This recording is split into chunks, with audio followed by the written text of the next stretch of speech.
ഐക്യജനാധിപത്യ മുന്നണിക്ക് ചരിത്ര വിജയം നൽകിയ കേരളത്തിലെ നല്ലവരും പ്രബുദ്ധരുമായ മുഴുവൻ വോട്ടർമാർക്കും UDF-ൻ്റെയും കോൺഗ്രസിൻ്റെയും നന്ദി അറിയിക്കുകയാണ്, സന്തോഷം പങ്കുവയ്ക്കുകയാണ്.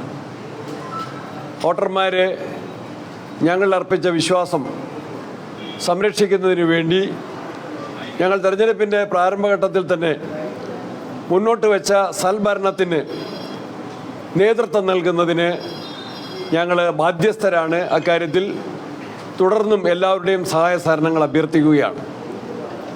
ഈ തെരഞ്ഞെടുപ്പിൽ UDF ഏറ്റവും ആദ്യം തന്നെ ഒറ്റക്കെട്ടായി രംഗത്ത് വന്നു. ഇന്ത്യൻ നാഷണൽ കോൺഗ്രസ്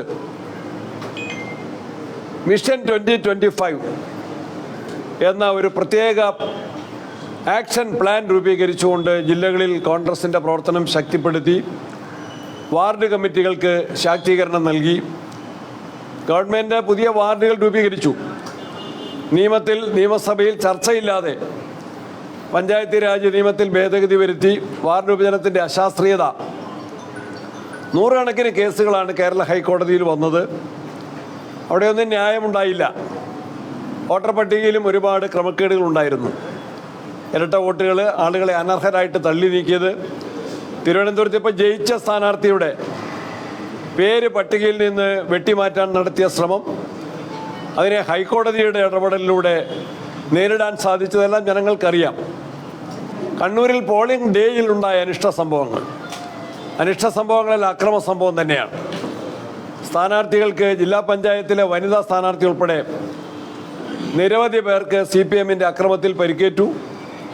ഏജന്റന്മാർക്ക് പരിക്കേറ്റു. പോളിംഗ് കഴിഞ്ഞിട്ടും ഇന്നലെ കണ്ണൂരിൽ മമ്പറത്ത് ഒരു പ്രായം ചെന്ന റിട്ടയർഡ് അധ്യാപകനായ ബൂത്ത് ഏജന്റിനെയാണ് അദ്ദേഹത്തിൻ്റെ സ്ഥാപനത്തിൽ കയറി മുഖമൂടിധാരികൾ എന്ന് പറയുന്ന CPM-ൻ്റെ ആളുകൾ അടിച്ച് ക്രൂരമായിട്ട് പരിക്കേൽപ്പിച്ചത്.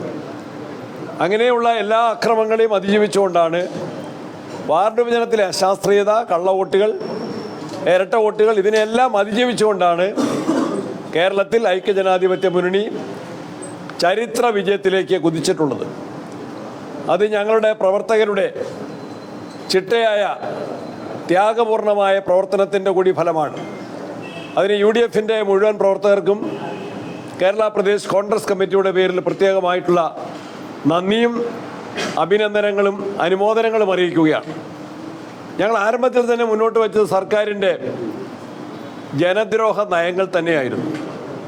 യുവാക്കളെ ബാധിക്കുന്ന അതിരൂക്ഷമായിട്ടുള്ള തൊഴിലില്ലായ്മ, സാധാരണ ജനങ്ങളെ ബാധിക്കുന്ന വിലക്കയറ്റം, ആശാ വർക്കർമാരുടെ സമരത്തെ സർക്കാർ അവഹേളിച്ചത്, പെൻഷൻ നൽകുന്നതിലുള്ള കാലതാമസം, വാഗ്ദാനങ്ങൾ പാലിക്കുന്നതിൽ സർക്കാർ കാണിച്ചിട്ടുള്ള ഇരട്ടത്താപ്പ് അല്ലെങ്കിൽ വാഗ്ദാന ലംഘനം, കാർഷിക മേഖലയുടെ തകർച്ച, തീരദേശ മേഖലയുടെ വറുതി, അതിനോടുള്ള അവഗണന, വന്യമൃഗ ശല്യം അതിരൂക്ഷമാകുമ്പോൾ ജനങ്ങളുണ്ടാക്കുന്ന വലിയ ആശങ്കകൾ, അതിന് പരിഹാരമില്ലാത്തത്, ഇതിൻ്റെ എല്ലാം ഉപരിയായിട്ട് ശബരിമലയിലെ സ്വർണ്ണക്കൊള്ള, അത് കേരളം വളരെ ഗൗരവത്തിലെടുത്ത വിഷയം തന്നെയാണ്.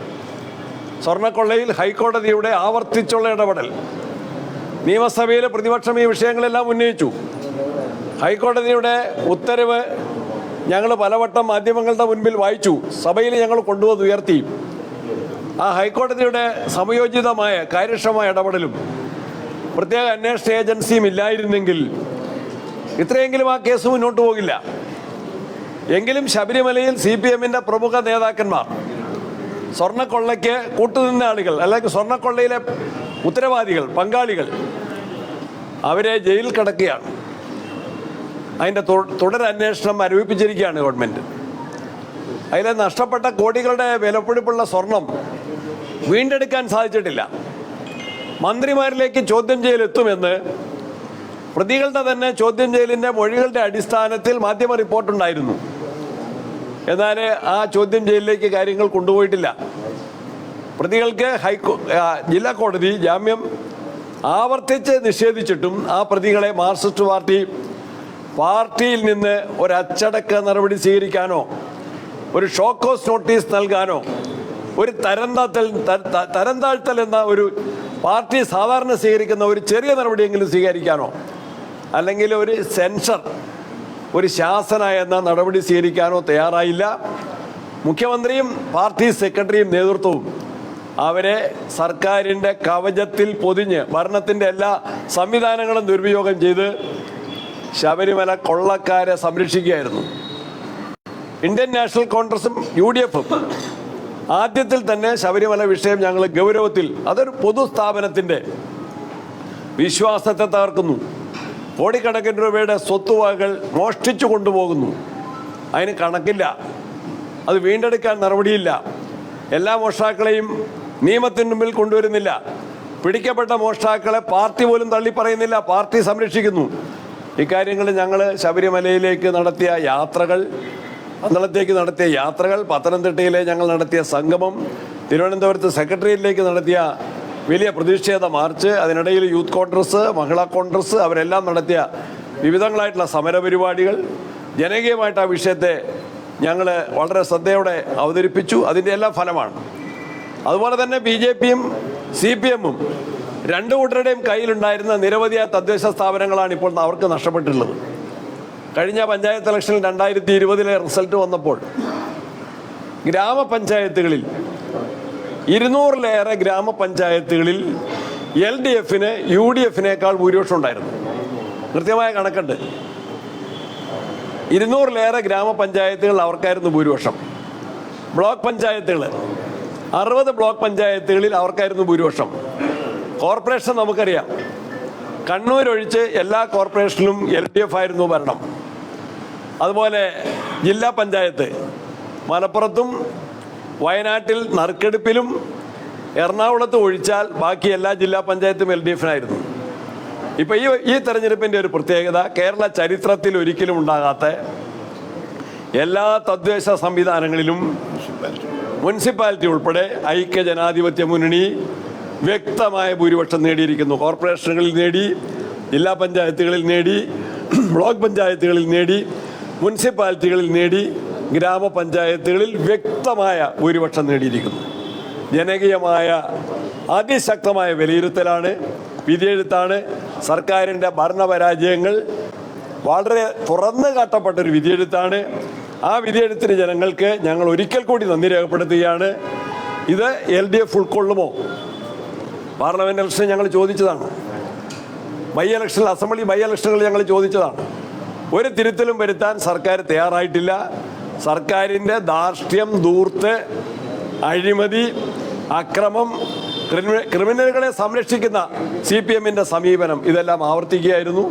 ശബരിമലയിലെ സ്വർണ്ണ കൊള്ളക്കാരെ, അമ്പല മോഷ്ടാക്കളെ, അമ്പലം വിഴുങ്ങികളെ പൊതിഞ്ഞ് സംരക്ഷിക്കുക വഴി അവരുടെ വികൃതമായ മുഖം ജനങ്ങളുടെ മുമ്പിൽ തുറന്നു കാട്ടാൻ UDF-ന് സാധിച്ചു. അതിൻ്റെ കൂടി വിജയമാണ്. ഈ വിജയം അസംബ്ലി തെരഞ്ഞെടുപ്പിൽ ആവർത്തിക്കാൻ അതിൻ്റെ മുന്നൊരുക്കങ്ങളുമായി ജനങ്ങൾക്ക് നന്ദി രേഖപ്പെടുത്തിക്കൊണ്ട് ഞങ്ങൾ ഏറ്റവും കൂട്ടായ പ്രവർത്തനങ്ങളുമായിട്ട് മുന്നോട്ട് പോകാൻ ഞങ്ങൾ പ്രതിജ്ഞാബദ്ധരാണ്. അതിലേക്കും മുഴുവൻ ആളുകളുടെയും സഹായ സഹകരണങ്ങളും അഭ്യർത്ഥിക്കുന്നു. ജനങ്ങൾക്കും സഹപ്രവർത്തകരായ UDF-ന്റെ പ്രവർത്തകർക്കെല്ലാം ഒരിക്കൽ കൂടി നന്ദിയും ആശംസകളും അഭിനന്ദനങ്ങളും അറിയിക്കുന്നു.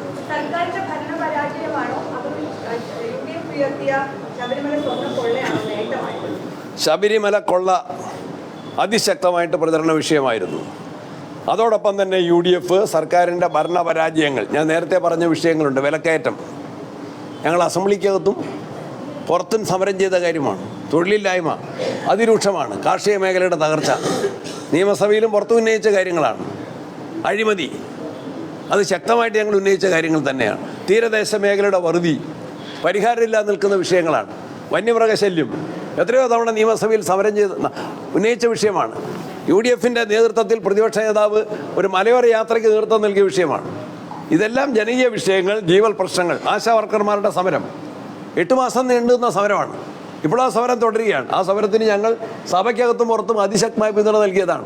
അതിൻ്റെ കൂടെയാണ് ശബരിമലയിലെ വൻ കൊള്ള, വൻ കവർച്ച, വൻ മോഷണം, ചരിത്രത്തിലെ ഏറ്റവും വലിയ മോഷണം, അതിന് ഹൈക്കോടതിയുടെ ഇടപെടൽ, അതിന് പോലീസിൻ്റെ പ്രത്യേക ഒരു പോലീസിൻ്റെ അന്വേഷണ വിഭാഗത്തെ ഹൈക്കോടതി നിയമിച്ചില്ലായിരുന്നെങ്കിൽ ഇത് വെളിച്ചത്ത് വരുമോ? ഇത്രയെങ്കിലും വെളിച്ചത്ത് വരുമോ? ഇനിയും ശബരിമലയിൽ നഷ്ടപ്പെട്ട സ്വർണ്ണം എത്രയാ?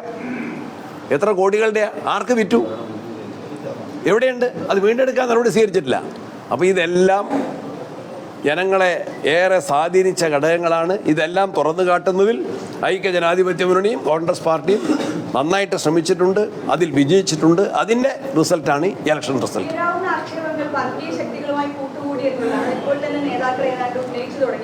ജനങ്ങളത് പുച്ഛിച്ചു തള്ളിയല്ലോ. മുഖ്യമന്ത്രിയുടെ അക്കാര്യത്തിലുള്ള ഇരട്ടത്താപ്പ് ഞങ്ങൾ പൊളിച്ചല്ലോ. മുഖ്യമന്ത്രിക്ക് സമ്മതിക്കേണ്ടി വന്നില്ലേ?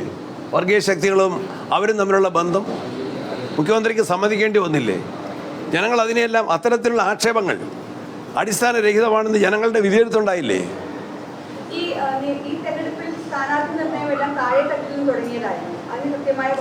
കോൺഗ്രസിൻ്റെ ഞാൻ നേരത്തെ പറഞ്ഞു, കോൺഗ്രസിൻ്റെ വാർഡ് കമ്മിറ്റികളെ ഞങ്ങൾ ശാക്തീകരിച്ചു. പുതുതായിട്ട് രൂപീകരിച്ച വാർഡുകളുണ്ടായിരുന്നു, അത് അശാസ്ത്രീയമായിരുന്നു. എങ്കിൽ പോലും അവിടെയൊക്കെ കമ്മിറ്റികൾ രൂപീകരിച്ചു. അവിടങ്ങളിലെ സ്ഥാനാർത്ഥികളെ നിശ്ചയിക്കാൻ വാർഡ് കമ്മിറ്റികൾക്ക് തന്നെ അതിൻ്റെ ഉത്തരവാദിത്വം കൊടുത്തു. നിയമസഭ ഇതിൻ്റെയൊക്കെ വിജയത്തിൻ്റെ പശ്ചാത്തലത്തിൽ കൂടുതൽ ഒരുക്കത്തോടെ, കൂടുതൽ ഐക്യത്തോടെ, കൂടുതൽ സജ്ജീകരണങ്ങളോടെ അതിശക്തമായിട്ട് മുന്നോട്ട് പോകും. ഈ യുഡിഎഫിന്റെ ഈ വിജയം, ഇത്രയും വലിയ വിജയത്തിനിടയിൽ കല്ലിടയായി നിൽക്കുന്നത് ബിജെപിയുടെ, യുഡിഎഫിന്റെ കല്ലിടയായി നിൽക്കുന്നത് ബിജെപിയുടെ വലിയ മുന്നേറ്റം, പ്രത്യേകിച്ച് തിരുവനന്തപുരം കോർപ്പറേഷനിൽ ഒറ്റക്ക് അധികാരത്തിലെത്തുന്ന ഒരു സാഹചര്യം, കേവലം ഭൂരിപക്ഷത്തിന് അടുത്ത് അവർ നിൽക്കുകയാണ്. ഇവിടെ മാത്രമല്ല, പാലക്കാട് അവർ നിലനിർത്തി, തൃപ്പൂണിത്തറയിൽ അവർ വലിയ മുന്നേറ്റം നടത്തി, പല കോർപ്പറേഷനുകളിലും വലിയ മുന്നേറ്റം അവർ നടത്തി. ഇതിനോട് എന്താണ് യുഡിഎഫിന്റെ പ്രതികരണം? ചില സ്ഥലത്ത് അവർക്ക് ഭരണം നഷ്ടപ്പെട്ടിട്ടുണ്ട്, പന്തളത്തൊക്കെ നഷ്ടപ്പെടുകയും ചെയ്തു. തിരുവനന്തപുരത്ത് കോൺഗ്രസ് പാർട്ടിയും UDF-ഉം ഞങ്ങളുടെ നില ഇരട്ടി കണ്ട് ശക്തിപ്പെടുത്തിയിട്ടുണ്ട്.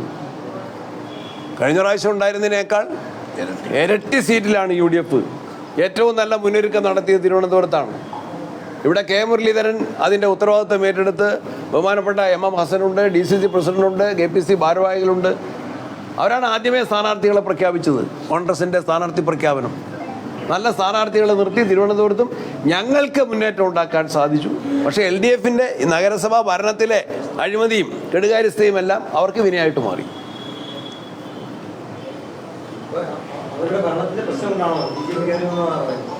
അതുൾപ്പെടെ LDF-ൻ്റെ വോട്ടല്ലേ നഷ്ടപ്പെടുന്നത്, അവരുടെ സീറ്റല്ലേ കുറഞ്ഞത്, ഞങ്ങൾക്ക് സീറ്റ് കൂടുതലേ. എന്തുകൊണ്ടാണ് ആ ഭരണവിരുദ്ധ തരംഗം UDF-ന് കേരളത്തിൽ ഒട്ടാകെ കിട്ടി? തിരുവനന്തപുരത്തും ഞങ്ങളുടെ നില ഇരട്ടി കണ്ട് ശക്തിപ്പെടുത്തി. ഇനിയും കൂടുതൽ ശക്തമാക്കാൻ ഞങ്ങൾ സന്നാഹങ്ങളോട്ട് പോകും. മൊത്തം കേരളത്തിലെ ഒരു ട്രെൻഡ് നോക്കുമ്പോൾ വളരെ മെച്ചപ്പെട്ടതാണ്. പക്ഷെ തിരുവനന്തപുരത്ത് ഒരു നഗരസഭയിൽ പോലും തിരുവനന്തപുരത്ത് വിജയമില്ല. തിരുവനന്തപുരത്ത് ലീഡർഷിപ്പിന്റെ ഒരു വലിയ പ്രശ്നമല്ലേ? അതിൽ എന്താണെന്ന് പരിശോധിക്കാം. ശരി, താങ്ക് യു.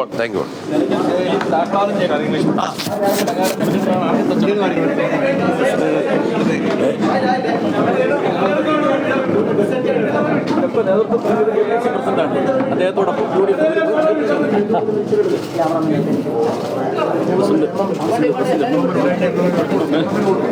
കഴിക്കാൻ കുഴപ്പമില്ല, പകുതി കഴിക്കാം. ശരി,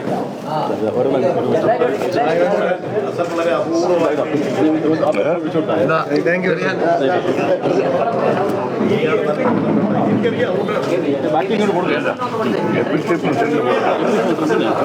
കൊടുത്തു.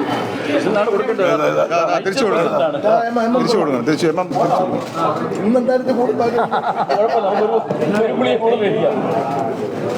നാഷണൽ കോൺഗ്രസ് സിന്ദാബാദ്, നാഷണൽ കോൺഗ്രസ് സിന്ദാബാദ്, UDF സിന്ദാബാദ്. വിജയിച്ചേ.